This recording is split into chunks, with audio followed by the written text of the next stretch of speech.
Hello there! Welcome back to the saga of the Nissan Micra. You know, the mouldy Nissan Micra? The car that fills up like a swimming pool every time it rains? The one with the broken gearbox? The one that won't start? It really is a fantastic car. Anyway, in the last video, which I hope you've already seen, I got rid of the mould with white vinegar,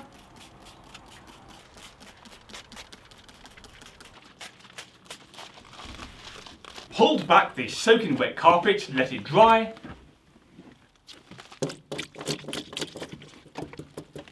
and removed the front seats because they were wet too. And that's how I left it. In this video, I'm going to figure out where the water's coming in and try and stop it, so it's time to get serious and break out the garden hose. Welcome to Car Spy TV.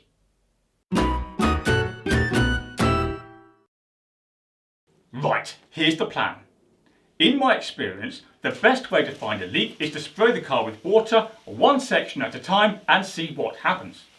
I suspect the front left door sill is at least partly to blame for my leak, as I've occasionally seen water on the inside of the door. So, I'm starting here. As you can see, I'm spraying a lot of water, so if the door sill is knackered, this Nissan Micra should quickly resemble the Atlantic Ocean. Look at this though, water isn't obviously pouring in. Anyway, in a moment I'll get inside the car and have a better look, but first, the sunroof.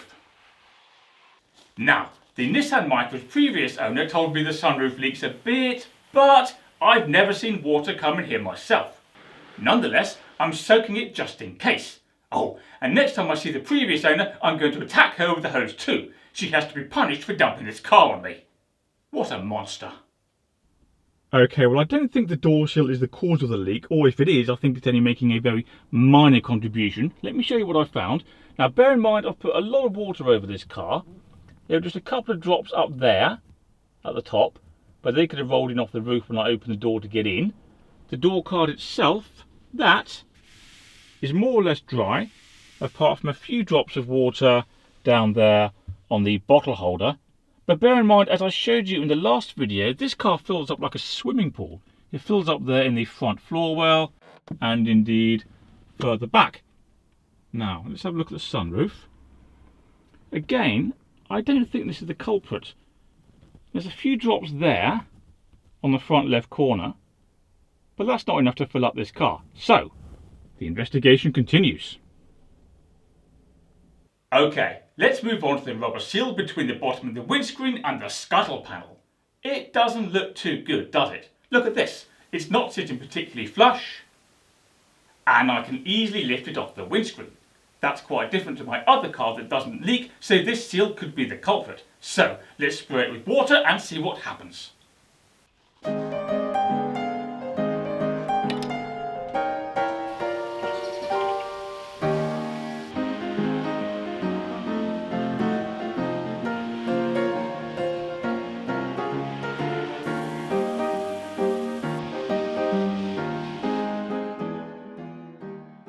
Right, we're now looking underneath the glove box, so let's see what's what. Ah, did you see that drop of water fall down? Hang on, here's a close-up so you get a better view. Can you see the water dripping down there by the screw? And look, now I'm being more aggressive with the hose and it's pouring in.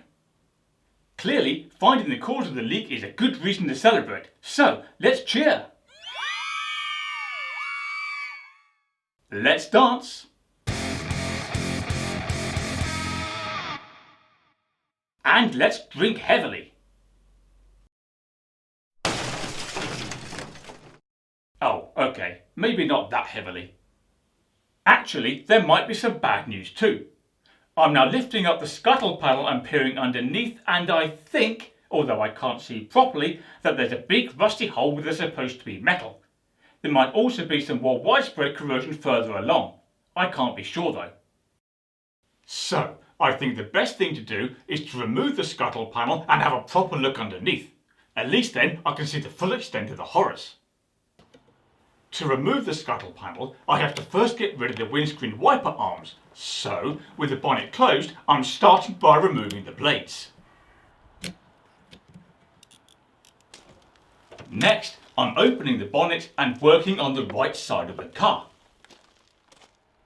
Under this piece of plastic trim, where the red arrow is pointing, is the nut that holds the wiper arm on the spindle. So, let's remove the plastic trim.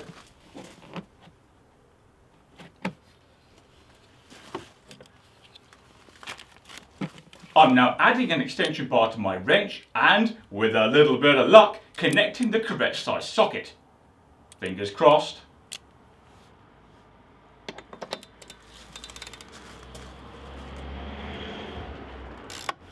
Hey, look at that. It actually fits.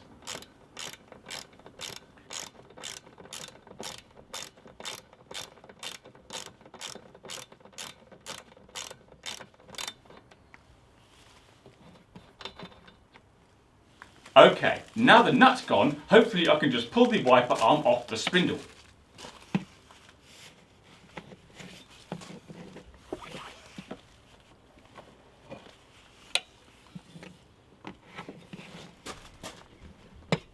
And yes, I can. You know what? That was so easy, I might as well remove the other arm as well. Now, this scuttle panel doesn't look particularly well attached. I can see, for example, that it's missing a few connectors, so it should come off easily. First, there's this rubber trim. It's held in position by a few clips that just pull out. Right, what's next? The panel is loose here on the left of the car, but there's a connector and a screw here in the middle. Let's get them out of the way.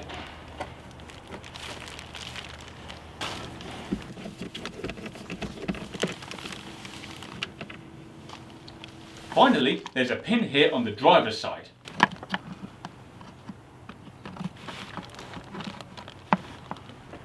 I think I can remove the panel now. Yep. I don't want to look under the scuttle panel. I know it's going to be bad. I know it's going to be rusty. Ah no, look at that. There's a massive hole on the left of the car where there's supposed to be metal. Oh well, let's look further along. There's the spindle for the wiper arm. Oh yes, and there's more rust. Wonderful. Let's now have a look down the rusty hole on the car's left. Can you see that cavity beneath it? I think water pours down the windscreen, slides under the rubber seal on the scuttle panel that's normally here, pours down the hole, enters the cavity, then emerges under the glove box and soaks the carpet. Let's test that theory. So, I'm pouring water from a bottle through a funnel and directly into the cavity. Clearly, I wouldn't normally do this to a car, but frankly, water's been pouring in here for months anyway, and realistically, this vehicle is at the end of its life. In other words, there's not a lot to lose, so let's see what happens. And yes, there you go, water's pouring in underneath the glove box. We now have two options. One, fix the car properly, or two, bodge it. Fix properly, bodge it. Properly, bodge it. Now, as I'm sure you know, there are very few problems in the world that can't be solved with strong, high quality, waterproof gaffer tape. It's my typical weapon of choice for many tasks. On this Nissan Micra K11, it's going to do two things. One, cover the rusty hole, and two, seal the scuttle panel to the windscreen.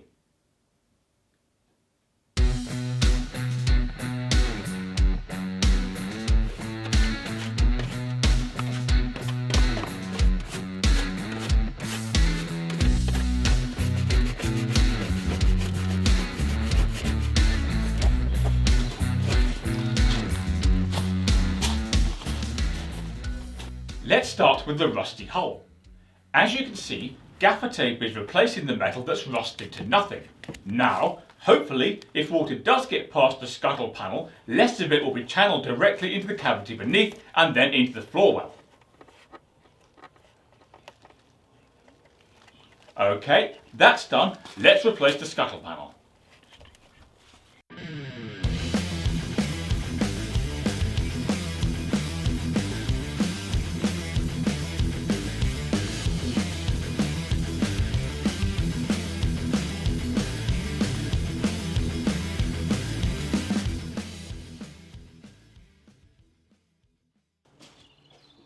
I'm now putting a line of waterproof gaffer tape along the entire length of the scuttle panel to seal it to the windscreen. Now, again hopefully, water will pour down the windscreen and onto the scuttle panel rather than underneath it close to the rusty hole.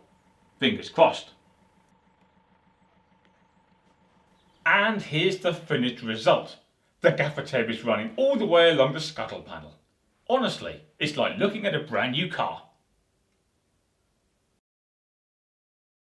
Oh, and by the way, when you weren't looking, I reconnected the windscreen wiper arms, and don't worry, I've slightly adjusted their position on the windscreen so the blades don't rub on the gaffer tape. Anyway, let's see if we've stopped the leak. As you can see, I'm pouring the equivalent of Niagara Falls over the windscreen and, as intended, the water's pouring over the tape rather than under the scuttle panel. So, let's look inside the car and see if it's dry. Well, it looks good so far. Whereas there's some residual dampness from earlier, I can't see any new water at all. Clearly though, I need to monitor the car for an extended period to really know how successful the repair is. Okay, to clarify, I'm well aware that this is a bodge job. It's not the kind of thing you typically get at a posh, expensive dealership. Hopefully. Also, I'm not looking for perfection here. Bearing in mind the car's overall condition, if a little bit of water gets in every now and then, that's not the end of the world. But what I don't want is a massive flood every time there's a light shower. Also, I don't want it going mouldy again. That's it for this video. Could you do me a favour please and click the like button? Also, there's plenty more work to do on this car, so don't forget to subscribe to my channel so you can follow the story. Among many other things, I've got to put the interior back together. What else? The instrument cluster isn't even in the car. Oh, and the engine won't start. I wonder if I could fix the engine with gaffer tape.